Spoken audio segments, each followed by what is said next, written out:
అయ్యింది. ఉమ్. ఇవాళ commentaries on living part 2లో ఇందాక టాపిక్ తీసేను, కానీ అన్ని చేసినా ఇవాళ లేట్ అయింది.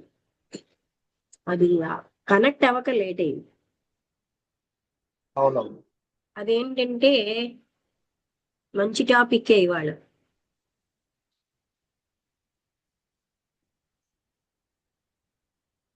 Silence of the mind. ఇవాళ మా ఇది టాపిక్ అయిపోయింది కదమ్మా. Silence of the mind. అయిపోయిందా? అయిపోయిందమ్మా. ఆ?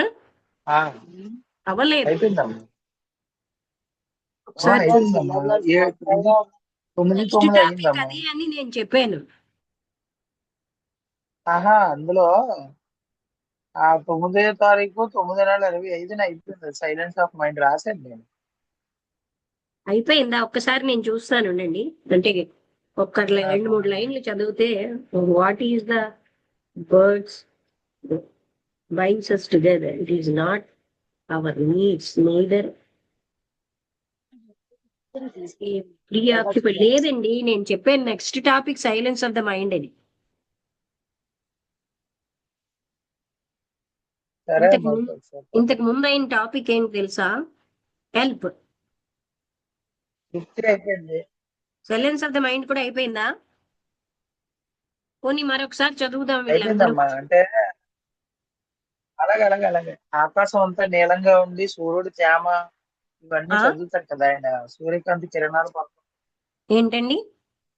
ఆకాశం అంతా ఆకాశం నీలంగా ఉంది, సూర్యుడు తేమ, అక్కడ నుండి సూర్యకిరణాలు ఎలా పడుతూ ఉన్నాయి, ఇదంతా వర్ణించుకుంటూ వస్తాడు ఆయన.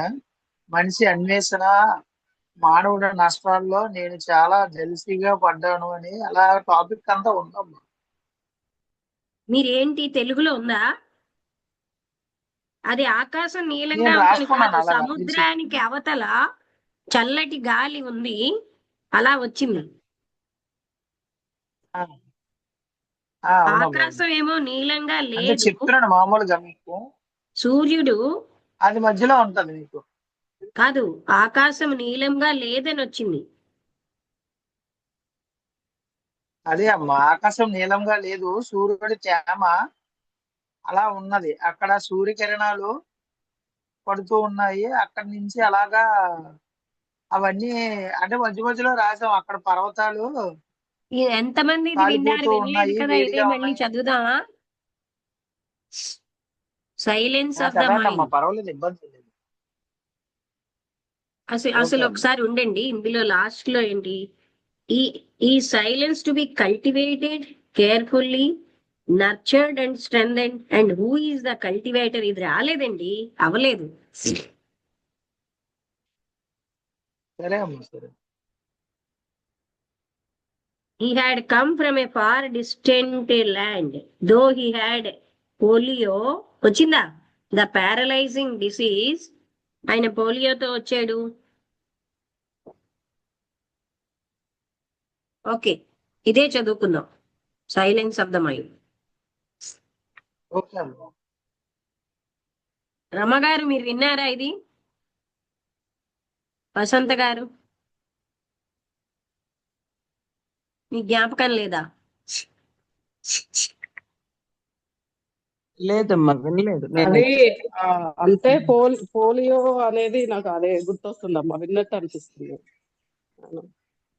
మనము silence of the mind next topic అన్నాము. బుధవారం చదువుకోలేదు ఈ టాపిక్, ఎందుకంటే బుధవారం తక్కువ మంది వచ్చారని ఏదో ఇంకో ప్రోగ్రాం పెట్టుకున్నాం. ఇది బుధవారం చదవాల్సిన టాపిక్.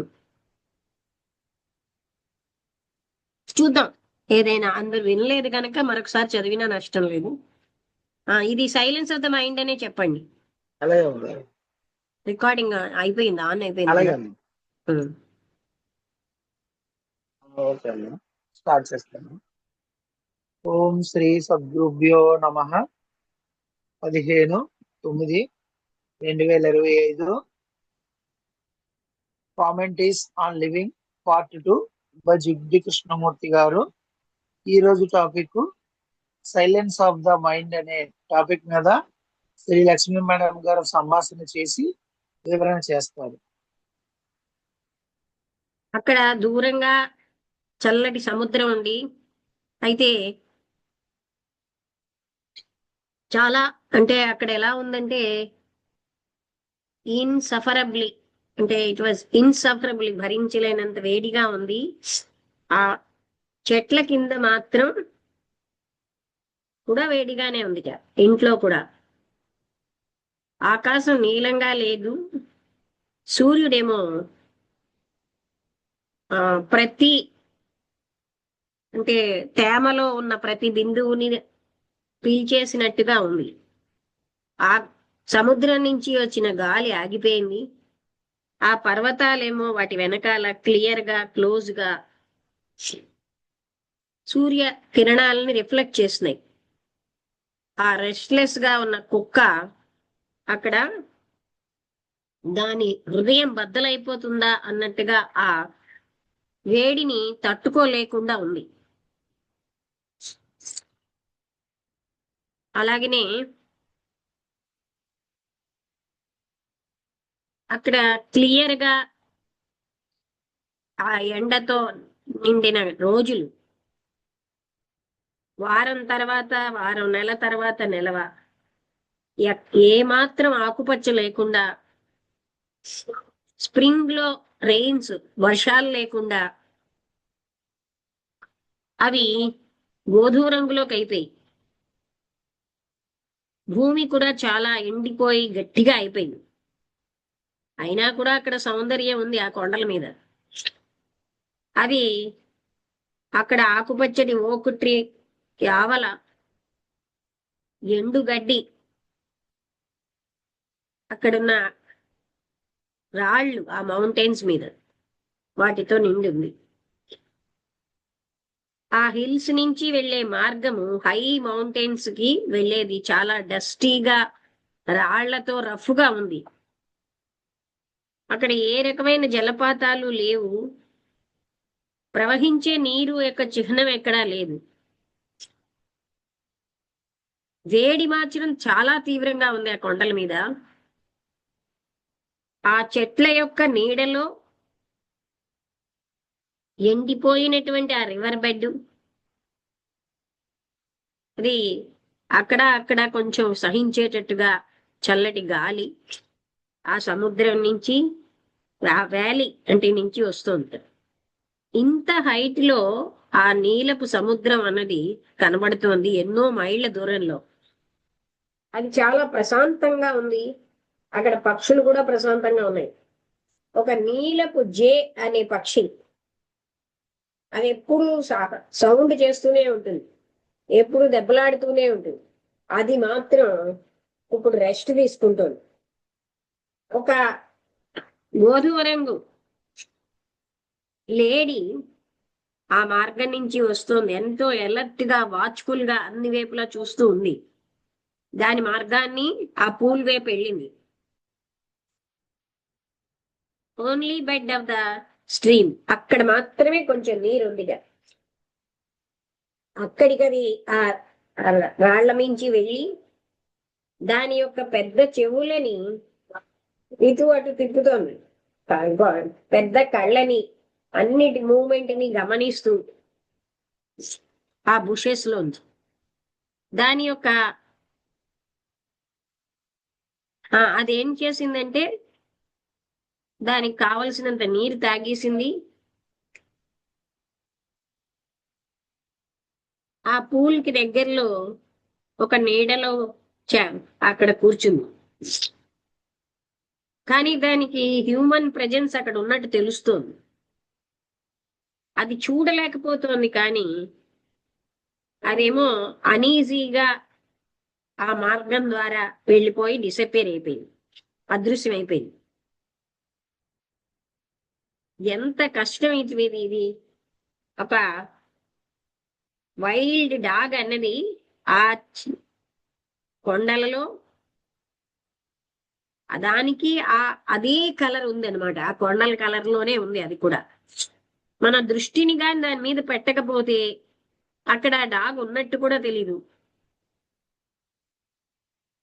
అయితే అది కూడా ఆ నీళ్లు తాగడానికి వస్తుంది. ఈ మధ్యనే అక్కడ పెద్ద నిప్పు అంటుకుంది ఈ కొండల్లో. అక్కడ ఉన్నటువంటి ఈ వైల్డ్ థింగ్స్ అన్నీ కూడా వెళ్ళిపోయాయి, అంటే అడవి జంతువులు. కొన్ని మాత్రం వెనక్కి వచ్చాయి. ఆ మార్గంలో ఒక మదర్ ఆ క్వెయిల్ అన్నది కొత్తగా ఉన్న తన పిల్లల్ని, అంటే అదో పక్షి అన్నమాట, డజన్ కంటే ఎక్కువ ఉన్నాయిట, అది చూసుకుంటోంది. అది నెమ్మదిగా వాటిని హెచ్చరిస్తోంది, వాటికి దారి చూపిస్తోంది. ఒక థిక్ బుష్ లోకి వెళ్ళిపోయి అవన్నీ రౌండ్ గా ఉన్నాయి. ఆ పిల్లలు పసుపచ్చగా, బూడిద రంగులో, బాల్స్ లాగా, బాల్స్ ఆఫ్ డెలికేట్ ఫెదర్స్. వాటి యొక్క ఆ ఈకలు కూడా చాలా సున్నితంగా ఉన్నాయి. So new to this dangerous world, ఈ అపాయకరమైన ప్రపంచానికి అవి కొత్తగా ఉన్నాయి, కానీ లైవ్లీగా అద్భుతంగా ఉన్నాయి. ఆ బుష్ కిందని ఎన్నో రకాలైన అవేమోని ఆ బుష్ కిందని వాటి తల్లి మీదకి ఎక్కిపోయి, చాలా కొన్నేమో ఆ తల్లి యొక్క రెక్కలలో కిందకి వెళ్ళిపోయి, అవేమోని ఆ స్ట్రగుల్ అంటే ఏంటి, వాటికి ఉన్నటువంటి ఆ సంఘర్షణనన్నీ అధిగమిస్తూ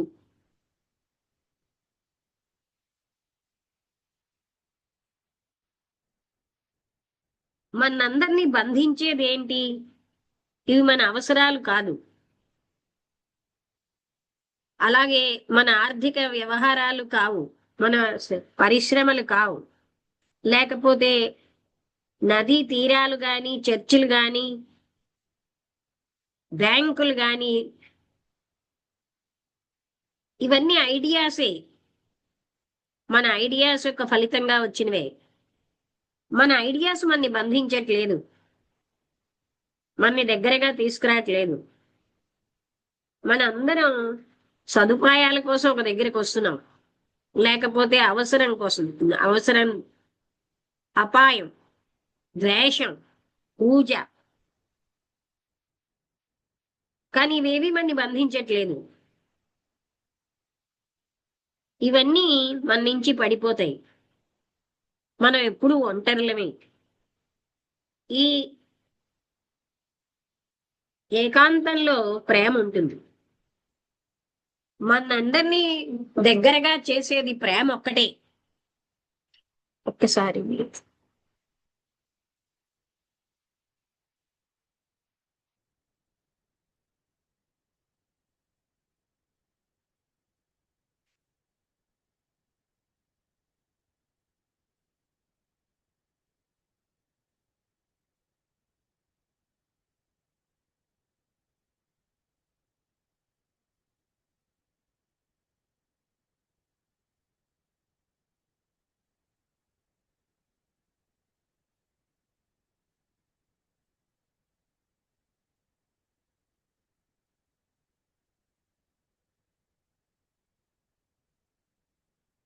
మనందరినీ బంధించేది ప్రేమ ఒక్కటే, దగ్గరికి తీసుకొచ్చేది. ఎప్పుడు ఏదో ఒక దాంతో ఆక్యుపై అయిన మనస్సు ఎప్పుడు అది స్వేచ్ఛాయుతమైన మనస్సు కాదు. అది లోతైన విషయాలతో అవ్వచ్చు, స్వల్ప విషయాలతో ఆక్యుపై అయినా అది అంటే అటువంటి మనస్సు స్వేచ్ఛాయుతమైన మనస్సు కాదు. ఆయన చాలా దూరం నుంచి వచ్చాడు. ఆయనకి పోలియో ఉన్నా, ఆయనకి పక్షవాతం అనే జబ్బు ఉన్నా,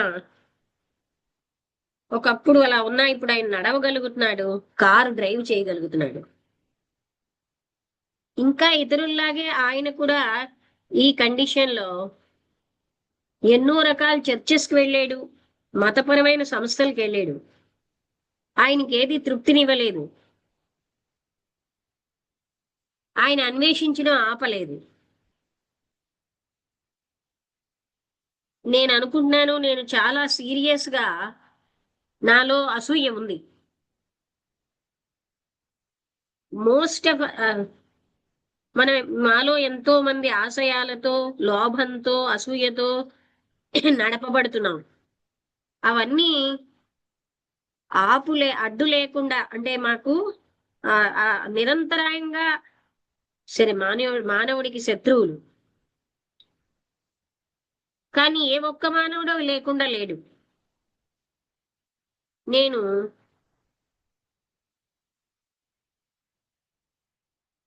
ఎన్నో రకాలైనటువంటి ఆ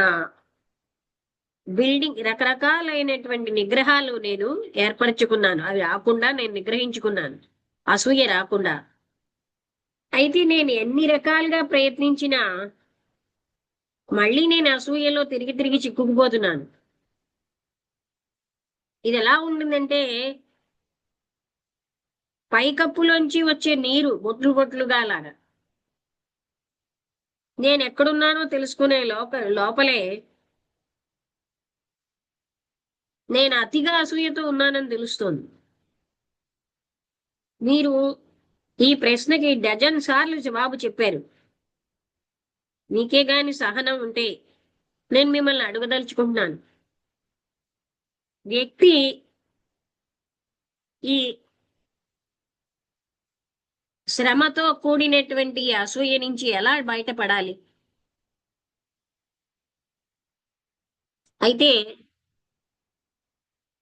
మీకేమో నీ కోరిక ఉంది, మీరేమో అసూయగా ఉండకూడదని.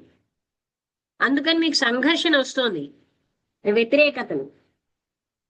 మీ ఇచ్ఛాశక్తి ఏం చెప్తోంది? ఇలా ఉండొద్దని, అలా ఉండమని. ఇదే మీకు సంఘర్షణ. అంటే ఇప్పుడు మీరున్న స్థితి నుంచి మీరు అసూయ లేని స్థితికి వెళ్ళమని మీ విల్ పవర్ చెప్తోంది. అందుకే మీరు సంఘర్షణలో ఉన్నారు.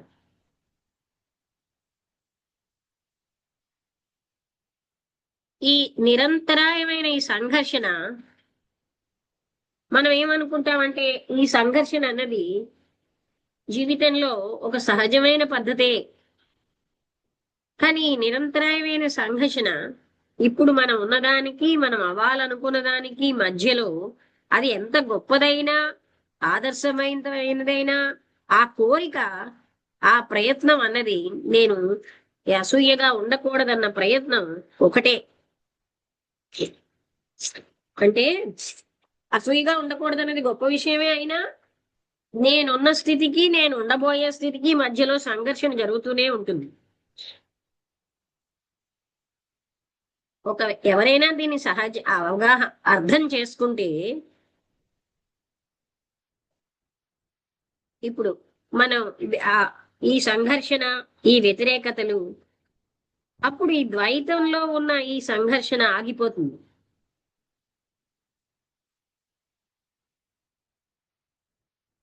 అంటే ఇప్పుడు దీని అర్థం ఏంటంటే,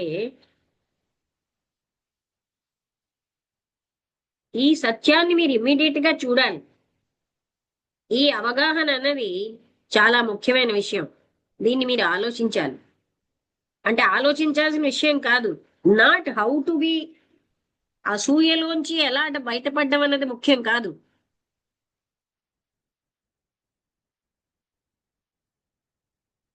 ఈ అసూయ నుంచి స్వేచ్ఛ అన్నది సంఘర్షణ ద్వారా, వ్యతిరేకతల్లో ఉన్న సంఘర్షణ ద్వారా రాదు.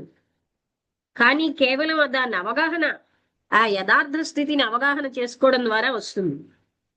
ఈ అవగాహన అన్నది మైండ్ ఎంతవరకు యథార్థాన్ని మారుస్తూ ఉంటుందో అంతవరకు సంభవం కాదు. మార్పు అన్నది అవసరం కాదా అని ఆయన అడిగారు.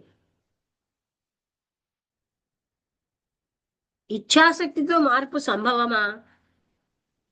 ఈ ఇచ్ఛాశక్తి అన్నది కాన్సన్ట్రేట్ అయిన కోరిక. అసూయతో ఉండడం వల్ల కోరిక ఒక స్థితిని కోరుకుంటోంది, అసూయ లేని స్థితిని. రెండు స్థితిలు కూడా కోరికలోంచే వచ్చాయి.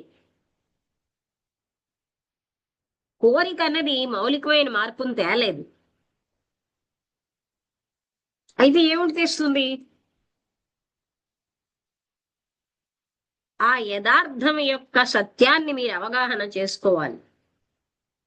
ఎంతకాలం అయితే మనస్సు లేతే కోరిక దాన్ని అది మార్చుకోవాలని ప్రయత్నిస్తూ ఉంటుందో ఆ మార్పు అంతా కూడా స్వల్పమైనది, పైనే.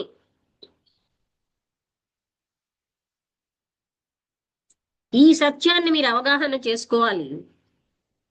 అప్పుడు మాత్రమే మీలో మౌలికమైన మార్పు జరుగుతుంది. ఎంతకాలం అయితే మనస్సు పోలుస్తూ ఉంటుందో, జడ్జి చేస్తూ ఉంటుందో, అన్వేషిస్తూ ఉంటుందో ఫలితాన్ని, అక్కడ మార్పు సంభవం కాదు. కేవలంగా మనుషులు దాన్ని ఆ సంఘర్షణ, అన్ఎండింగ్ సంఘర్షణ ఉంటుంది వరుస క్రమంలో, అదే జీవితం అనుకుంటారు. మీరు చెప్పేది నిజం అనిపిస్తోంది, మిమ్మల్ని నేను వింటూ ఉంటే నేను కూడా ఇదే సంఘర్షణలో ఉన్నాను అని అనిపిస్తుంది. దీనికి అంతం రావాలంటే ఏదైనా రిజల్ట్ పొందాలి కదా. ఎంతకాలం మీరు సంఘర్షణతో ఉంటారో, మీకున్న అలవాటుకి వ్యతిరేకంగా అది ఎంత లోపలికి పాతుకుపోయిందైనా, కేవలంగా మీరు ఎంత ఎక్కువ ఫోర్స్ మీరు పెడుతున్నా అది మాకు క్లాత్ లో ఎండబెడుతున్నా, క్లాత్ లో ఆ బయట ఉన్నారు క్లాత్ వేస్తాను. అలాగే మీరు ఎంత ఎక్కువగా సంఘర్షణ పడుతూ ఉంటారో అంటే అది ఎంత లోతుగా పాతుకుపోయిందైనా, ఎంత ఎక్కువ ఫోర్స్ మీరు ఇస్తూ ఉంటారు. అంటే అది ఎక్కువ పాతుకుపోతే ఎక్కువ ఫోర్స్ పెడతారు. ఈ ఒక హ్యాబిట్ ని, దాన్ని ఇంకొక అలవాటుని పెంచుకోకుండా దాన్ని మనం అంటే అవేర్నెస్ తో చూడడమే దాన్ని అంతం చేయడం. అంటే మనం ఏం చేస్తాం, ఈ అలవాటు బదులు మరో అలవాటు చేసుకుని, అలా కాకుండా దాన్ని ఎరుకతో చూడాలి. అయితే నేను యథార్థం అన్న దాంతో సైలెంట్ గా ఉండిపోవాలి. దాన్ని నేను అంగీకరించడం కాదు, దాన్ని నేను తిరస్కరించకుండా. ఇది ఒక చాలా పెద్ద పని. స్వేచ్ఛ కావాలంటే ఇది ఒక్కటే పని అని నాకు అనిపిస్తుంది. ఇప్పుడు నేను ఇంకో క్వశ్చన్ అడగనా? ఈ శరీరం మనస్సుని ప్రభావితం చెయ్యదా? మనస్సు శరీరాన్ని ప్రభావితం చేస్తుంది. నా విషయంలో నేను ఇది ఎప్పుడు చూస్తున్నాను. నా ఆలోచనలన్నీ కూడా ఒకప్పుడు నేను ఉన్నటువంటి విషయాలతో నిండిపోతున్నాయి. ఒకప్పుడు నేను హెల్దీగా, స్ట్రాంగ్ గా, వేగంగా కదిలేటట్టు ఉండేవాడిని. ఇప్పుడుతో నేను పోలిస్తే అప్పుడు నేను చాలా ఫాస్ట్ గా ఉండేవాడిని. ఇప్పుడు నా ప్రజెంట్ స్థితిని నేను అంగీకరించలేకపోతున్నాను. నేనేం చెయ్యాలి? మీరు కాన్స్టెంట్ గా ఇలా పోల్చుకుంటున్నారు మీ ప్రజెంట్ ని పాస్ట్ తో, భవిష్యత్తుతో. భవిష్యత్ అన్నది బాధాకరంగా ఉంటుంది. అప్పుడు మనస్సు కృషించిపోతూ ఉంటుంది. అది మిమ్మల్ని అడ్డుతోంది ఇప్పుడు మీ ప్రజెంట్ స్థితిని అంగీకరించడానికి. మళ్ళీ పాస్ట్ రాదు కదా. భవిష్యత్ అన్నది మీరు ఊహించలేరు. మీకు ఇప్పుడు మీ చేతుల్లో ఉన్నది ప్రజెంటే. మీరు ఆ ప్రజెంట్ తోటి డీల్ చేయాలి. గతం యొక్క బర్డెన్ తోటి అది ఫ్రీ అయినప్పుడు, గత జ్ఞాపకాలనే బర్డెన్తో, భవిష్యత్తు యొక్క ఆశలతో అవి లేనప్పుడే అది సంభవం. ఎప్పుడైతే మనస్సు అటెంటివ్ గా ఉందో ప్రెజెంట్ కి, ఏ పోలిక లేకుండా, అక్కడ మిగతా విషయాలు ఉంటాయి. మిగతాది ఏదైనా సంభవం. మిగతా విషయాలంటే అర్థం ఏమిటి అని ఆయన అడిగేది. మనస్సు ఎప్పుడైతే దానికున్న బాధలతో, ఆశలతో, భయాలతో ఆక్యుపై అయిపోతూ ఉంటుందో అక్కడ మనస్సుకి స్వేచ్ఛ లేదు. అది దాని ఆలోచనలతో నిండిపోయి ఉంటుంది. అది మనస్సుని పని చేయకుండా చేస్తుంది, అంటే సొట్టనడక నడిచేటట్టు చేస్తుంది. అందుకని మనకి చాలా క్లిష్టంగా ఉంటుంది. మొదటే మనస్సు ఎన్నో విషయాలతో ఆక్యుపై అయిపోతే అది చాలా స్వల్పమైన మనస్సు, లోతు లేని మనస్సు. మా భయం అయిపోయింది. మీరు ఆ తాళం వేసేసి దానికి పెట్టి సరిపోతుంది. కింద నొక్కిమంటారా? కిందది నొక్కడం కాదు, పై తాళం. ఫలితాలను వేసిమంటారా? కిందదే నొక్కదు. ఎవరైనా వస్తారు, లేకపోతే నేను ఆ సాయంత్రం నొక్కుతారు. ఫలితాలు మన లోపల నుంచి స్థానము వేసి తాళం దానికే ఉంచి నేను తీసుకుంటాను. సరేనా? ఓకే, నేను ఉంటాను.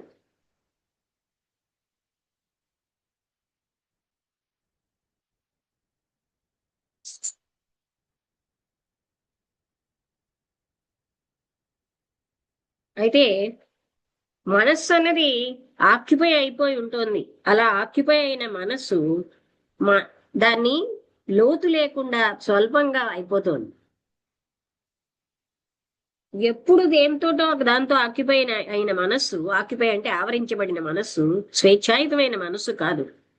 ఎన్నో విషయాలతో ఆవరించబడి మనస్సు అన్నది స్వేచ్ఛ లేకుండా అది ఇంకా స్వల్పత్వంలో వెళ్ళిపోతుంది. అది భగవంతుడితో ఆక్యుపై అయిపోయినా, దేశం విషయాలైనా, సద్గుణాల విషయాలతో ఆక్యుపై అయినా, బాడీ విషయంతో ఆక్యుపై అయినా అది స్వల్పమైన మనసే. దేంతో ఆక్యుపై అయినా సరే అది శరీరాన్ని ప్రజెంట్ స్థితికి రాకుండా అడ్డుతోంది. అది శక్తి లేకుండా, కదలిక లేకుండా, అంత పరిమితమైనటువంటి దేంతో అది ఆక్యుపై అయినా మనస్సు బాడీని ప్రభావితం చేస్తుంది. నేను అనేది దానికి ఎన్నింటో విషయాలతో ఆవరించబడి అది బాధలని, సమస్యల్ని తెచ్చిపెడుతోంది. అవన్నీ కూడా శరీరాన్ని ప్రభావితం చేస్తాయి. శరీరం మీద మనకున్న ఆ పట్టింపు అన్నది అది ఇంకా మనకి శరీరాన్ని అడ్డేస్తూ ఉంటుంది. దాని అర్థం అంటే మీరు ఆరోగ్యం అన్నది లేకుండా ఉండాలని కాదు, కానీ ఎప్పుడూ ఆరోగ్యం అన్న విషయంతో మనస్సు ఆక్యుపై అయిపోతే ఐడియాస్తో అప్పుడు ఏంటవుతుంది? అది ఆ మనసు స్వల్పంగా అయిపోతుంది. ఒక ఆక్యుపైడ్ మైండ్కిను యాక్టివ్ మైండ్కి చాలా తేడా ఉంది. యాక్టివ్గా ఉన్న మనసు ఎప్పుడు సైలెంట్గా, అవేర్నెస్తో, చాయిస్లెస్గా ఉంటుంది, ఏది ఎంచుకోకుండా. కాన్షియస్గా ఇది చాలా కష్టమే, కానీ బహుశా అన్కాన్షియస్నెస్ అన్నది మీరు చెప్పేదాన్ని తెలుసుకుంటోంది. నేను అలా అనుకుంటున్నాను. నేను ఇంకో ప్రశ్న అడగదలుచుకున్నాను.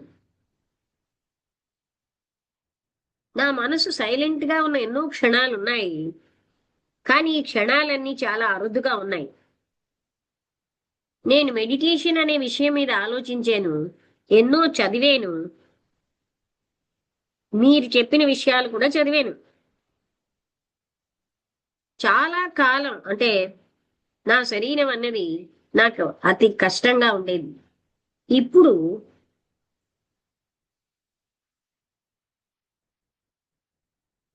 నా యొక్క ఫిజికల్ స్టేట్కి నేను గాయపడింది.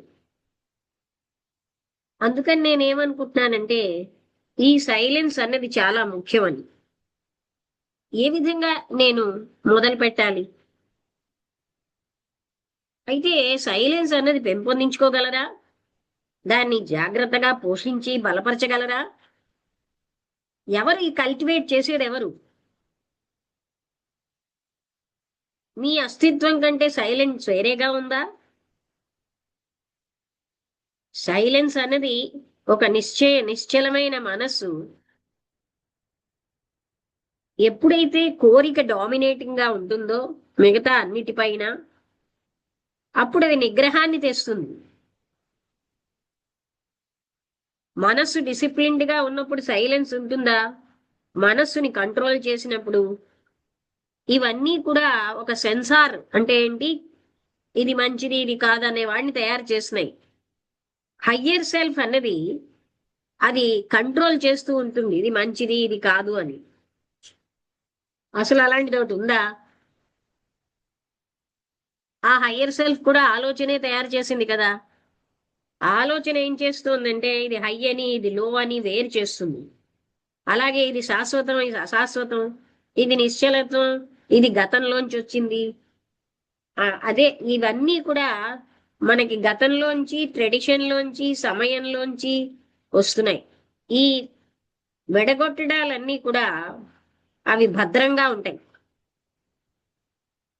Thought of desire now seeks అంటే సేఫ్టీ. అంటే ఎందుకు మీరు సైలెన్స్ కావాలనుకుంటున్నారంటే మీరు భద్రతగా ఉండాలండి. అందుకే ఒక మెథడ్ ఒక సిస్టమ్ మీకు అవసరం పడుతున్నాయి. అది కోరుకున్నది అంటే సైలెన్స్ కావడానికి మీకు మెథడ్ కావాలంటున్నారు. ప్రాపంచిక విషయాల జాగాలో అది మిమ్మల్ని సైలెన్స్ కావాలన్న కోరిక వచ్చింది. అందుకే మీకు సంఘర్షణ. వాట్ ఈజ్ మీరున్న స్థితికి మీరు అవ్వాలన్న స్థితికి మధ్యలో సంఘర్షణ. కాన్ఫ్లిక్ట్ ఉన్న దగ్గర సైలెన్స్ ఉండదు, అణిచేయడం ఉన్న దగ్గర నిగ్రహం ఉన్న దగ్గర సైలెన్స్ ఉండదు. అయితే మేము సైలెన్స్ ని వెతకూడదా అని ఆయన అడిగారు. ఎంతకాలం అన్వేషించేవాడు ఉంటే అక్కడ సైలెన్స్ లేదు. సైలెన్స్ అన్నది ఒక నిశ్చలమైన మనస్సుకే ఉంటుంది. అక్కడ అన్వేషించేవాడు లేడు, అక్కడ కోరిక లేదు. ఆయన ఏమీ సమాధానం చెప్పకుండా, మీరు సమాధానం చెప్పకుండా ప్రశ్న మీ అంతటి మీరు వేసుకోండి అని అన్నారు కృష్ణమూర్తి గారు. మీ మొత్తం అంతా కూడా సైలెంట్ గా ఉండగలరా? మీ మనస్సు అంతా కూడా కాన్షియస్ గా ఉన్నది అన్కాన్షియస్ గా ఉన్నది అది నిశ్చలం అవ్వగలదా అని అక్కడితో అయిపోయింది. అంటే అది నిశ్చలం అయినప్పుడు ఉండేదే మనస్సు, సైలెన్స్ అన్నది ఉంటుంది. అంతేగాని కోరికలతో నేను సైలెంట్ గా ఉండాలన్న కోరిక అది కూడా మనని సంఘర్షణలోకి పడేస్తుంది. అర్థమైందా ఈ టాపిక్ అందరికి? మనం భగవంతుడు కావాలన్న కోరిక కూడా మనని సంఘర్షణలోకి పడేస్తుంది. అది చాలా సూక్ష్మతరమైన విషయాలు కృష్ణమూర్తి గారు చెప్తున్నారు. అంటే మనం ఏమనుకుంటాం, భగవంతుడు కావాలన్న కోరిక గొప్పదే కదా. కోరిక గొప్పదైనా అది ఏం చేస్తుంది అంటే ఆక్యుపై అయిపోయిన మనసు ఎప్పుడు సత్యాన్ని కనుక్కోలేదు. మీరు ఎన్ని విషయాలు ప్రాపంచిక విషయాలు అన్నిటితో విసిగెత్తిపోయి మరొక దగ్గర భద్రంగా ఉండాలని సైలెన్స్ కోరుకుంటున్నారు. ఆ కోరుకోవడం అన్నది దాన్ని నింపుతున్నారు మనస్సుని. అప్పుడు మీకు సైలెన్స్ దొరకదు.